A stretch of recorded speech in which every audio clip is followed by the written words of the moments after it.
और नमस्ते आदाब सत श्री अकाल, मैं हूं CA Sankalp Kanstiya. So guys, अब exams are very near and कुछ पॉइंट्स मैं मेरे एक्सपीरियंस के बेसिस पे, काफी सारे जो स्टूडेंट्स मैंने पढ़ाए हैं, फ्रेंड्स हैं मेरे, उस बेसिस पे आप लोगों को 5 पॉइंट्स बताने वाला हूं जो मैंने ऑब्जर्व किए being a student, being a chartered accountant professional, जो आपको ध्यान में रखने चाहिए जस्ट बिफोर एग्जामिनेशंस।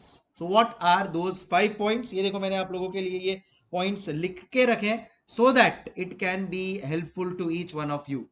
सबसे पहला, it's the subconscious process that is going to connect. Exam के पहले ये फील होना दैट नहीं याद आ रहा है, नहीं कर पाएंगे अपन, that is very much natural, but उसी के थ्रू क्रिएट होता है पैनिक। अब इसमें या तो आप मेंटली स्ट्रांग होके अपने आप को और मजबूत करो, take it forward, write the exams properly, because subconsciously आपने मेहनत की है तो वो सब चीजें यहाँ पे सेव्ड है। बाकी अगर आप मुझे भी एग्जाम अचानक से दिखाओ और से कॉस्टिंग एफएम जो मैं लास्ट 10 साल से पढ़ा रहा हूं वो भी एग्जाम का एक टेंशन दिखा के बोलोगे ना, मैं भी टेंशन में आ जाऊंगा। But obviously I know that I have worked hard for it. जब मैं लिखने को बैठूंगा, everything will fall in place, panic doesn't help. मैं आपको एक एग्जांपल देता हूं। मेरी एक फ्रेंड है, आज की तारीख में वो सिंगापुर में है and she is a great investment banker. I still remember inter final foundation CA final first attempt में क्लियर हुए, मेरे 4 बेंच आगे शी यूज टू सिट। ठीक है, लॉ के एग्जाम के वक्त पता नहीं उसको क्या हुआ, शी गॉट ब्लैंक एंड एकदम बोलते ना जीभ थोड़ा टेढ़ा हो गया है, वैसा उसको एकदम फीलिंग आया। It was very scary because मैं भी आजू बाजू में ही था, 4 बेंच पीछे ही बैठा था।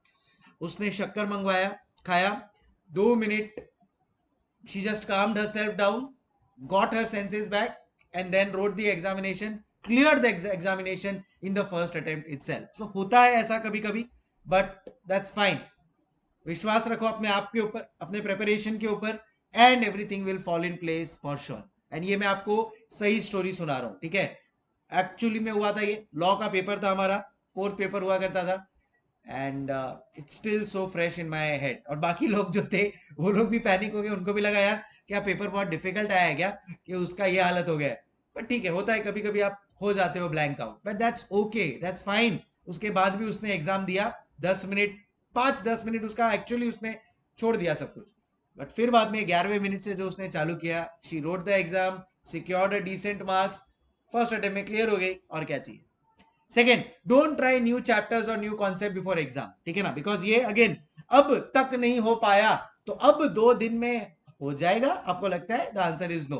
तो आप क्या करोगे पता है, जो बाकी सब आपने मेहनत करके किया है ना, अच्छा 1 to 10 है चैप्टर्स, 8 चैप्टर्स सही किए हैं, 2 चैप्टर्स किए ही नहीं है, अब आप वो 2 चैप्टर्स ट्राई करोगे ना, आप वो 1 to 8 को भी बिगाड़ दो, तो it's okay. Now just have faith कि भाई वो 2 चैप्टर्स जो छोड़े उसमें से नहीं आएगा, और आया तो देखा जाएगा। Third, portion completion tension before exam. देखो, हर एक सब्जेक्ट अपने आप में एक बोलते हैं ना महासागर है, एंड हर एग्जाम के पहले ऐसा लगेगा कि यार ये बस ये एग्जाम निकल जाए, नेक्स्ट में तो मैं आराम से कर लूंगा। एफआर के टाइम पे लगेगा यार एफआर कंप्लीट हो जाए, भले एफआर में आपने 5 दिन लिया है, फिर भी एग्जाम टाइम तक लगेगा यार ये चीज छूट गई, ये चीज रह गई। एएफएम तो आराम से निकल जाएगा यार, छोटा है। एएफएम के टाइम पे भी लगेगा कि अरे यार कितना बड़ा है, ये तो ये फॉर्मूला रह गया, ये कॉन्सेप्ट, ये थियोरी, और ऑडिट आराम से निकल जाएगा, but that never happens. So it's okay, portion पूरा कंप्लीट नहीं हो पाया है, फाइन, ऊपर ऊपर से एक बार सब चीजें देख लेनी चाहिए मेरे हिसाब से, एंड बाकी जब आप लिखने बैठोगे चीजें याद आती जाएगी, प्रॉब्लम नहीं है। तो एकदम बहुत ज्यादा अगर पोर्शन कोई कंप्लीट नहीं हो पाया, जैसे मेरे को याद है मेरे टाइम पे आईडीटी में एक्साइज, सर्विस टैक्स और कस्टम्स हुआ करता था। तो excise was very vast, service tax 15 mark का आता था तो वो बराबर से कर लिया, कस्टम्स पूरा का पूरा रह गया। अब मेरे को लगा यार कस्टम्स हमारे टाइम पे आता था अराउंड 30 मार्क्स का, मैं बोला 30 मार्क्स का तो मैं पढ़ के ही नहीं गया एग्जाम के पहले, अब क्या होगा। पर ठीक है, किया हुआ था पहले, चीजें याद आती गई, and we were able to write it as per a decent answer, ठीक है। So don't unnecessarily, portion complete नहीं हुआ उसकी वजह से आप एकदम बहुत ज्यादा बैकफुट पे आ रहे हो, no need for that. Over discussion with friends and social media, आजकल सोशल मीडिया का जमाना है, आई एम वेरी हैप्पी, मेरे टाइम पे ये नहीं था, बिकॉज मुझे नहीं पता कि मैं इस चीज को कैसे मैनेज कर पाता। बट प्लीज अब तो सोशल मीडिया को त्याग दो, because it is only going to create confusion and over discussion friends के साथ आप भी मत करो। अरे तूने ये किया क्या, अरे इंड एस ये वाला किया क्या, अरे एफए में ये चैप्टर किया क्या, ऑडिट में बैंक ऑडिट किया क्या। किया जिसने किया, जिसने नहीं किया नहीं किया। अब आपने जो किया आप आपके ऊपर फोकस करो।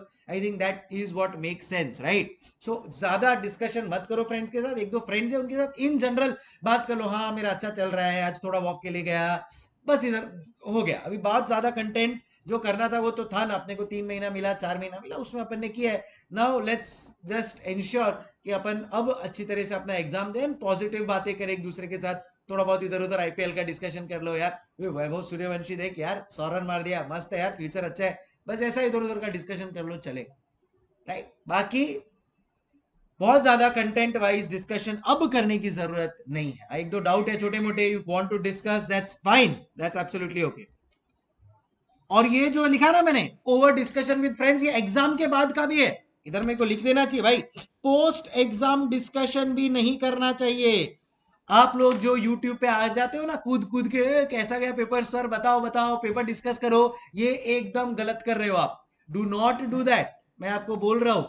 किसी भी रैंकर को पूछना वो करके करता है क्या, ये चीज नहीं करेगा वो बोल रहेगा भाई मेरा पेपर जैसा जाना था गया, अब मेरे को आगे के पेपर की चिंता है, क्योंकि सबको पता है पास जो हो चुका है उसका कुछ नहीं होने वाला है, ठीक है? और पेपर जैसा भी गया वो सबके लिए ऑलमोस्ट एवरेज सेम ही जाता है। अब आगे का क्यों बिगाड़ रहे हो भाई?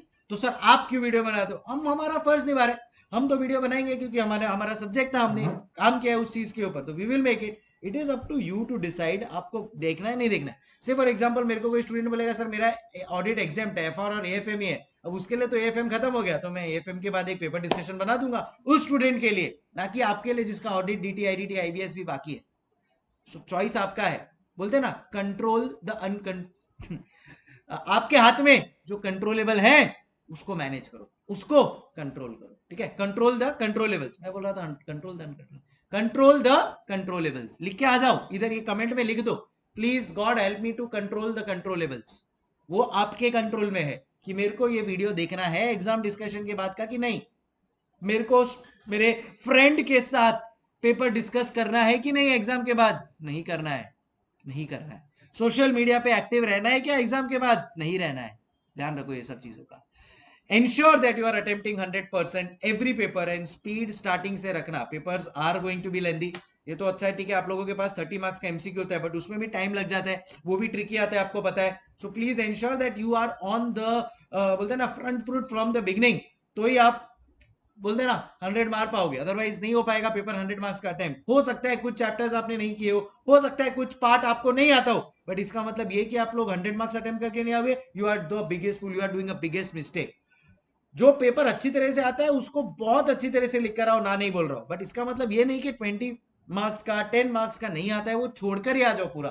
Don't do that mistake guys. अगर आपने पेपर अच्छा लिखा है, 10-15 मार्क्स नहीं आता है, उसमें अपने हिसाब से लिख कर आओ, you are smart and matured enough to write things on your own as well. और थोड़ा सिस्टमेटिकली लिखो तो एग्जामिनर को भी लगेगा कि भाई ठीक है, सही तरीके से अटेम्प्ट किया है, जो थोड़ा बहुत मार्क्स वो दे सकता है, it can change your future. So please ensure कि 100 मार्क्स एवरी पेपर अटेम्प्ट कर ही आओ, उसके लिए स्पीड स्टार्टिंग से रखना पड़ेगा। ध्यान रखना ये 5 चीजों को, थोड़ी टेक्निकल चीज है but you have to follow them to ensure the clearing of the examination in the right way. तो प्लीज कमेंट में लिख देना इसमें से आप कौन सी गलती करते हो और अब आप वो नहीं करोगे।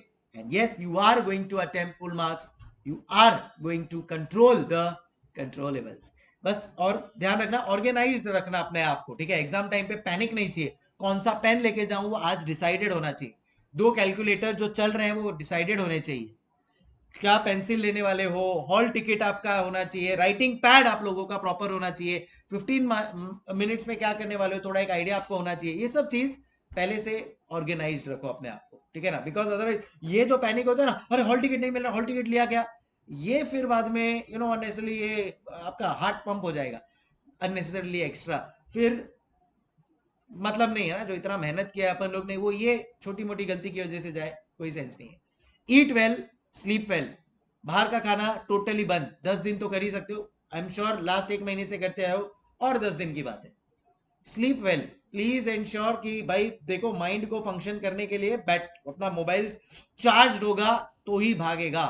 मोबाइल अपन खुद अपना बॉडी है, जितना अपन लोग अच्छी तरह से सोएंगे it is going to charge us for our examination. कितना sleep well, around 6 to 7 hours according to me is perfect. आपके ऊपर है, उसको स्प्लिट कर सकते हो आप 5 to 6 आवर्स मॉर्निंग में एंड देन बीच में एक आफ्टरनून में या कभी नैप ले लिया, it's up to you, but please ensure that वो 6 आवर्स का 7 आवर्स का स्लीप मिल रहा है to be fresh for the examinations. Alright guys, I hope ये सारी चीजें आपको हेल्पफुल रही होगी, प्लीज इनको फॉलो करना। मैं तो बोलता हूँ हर एग्जाम के पहले एक बार देख लेना, so that you are not doing any of the mistakes that I have told you all. ठीक है, होगा कुछ कुछ एग्जाम्स ऊपर नीचे जाएंगे, डू नॉट ओवर डिस्कस। होगा कुछ कुछ टाइम्स जब लगेगा एग्जाम लिखते लिखते ब्लैंक आउट हो गए, नो प्रॉब्लम्स, हुआ है, फ्रेंड्स के साथ हुआ है, मेरे देखा है मैंने होते हुए, but they have regained themselves and given the exams and cleared the exams also. Stay well, stay fit. Hasta la vista. All the best. Take care. Thank you so much. Bye bye.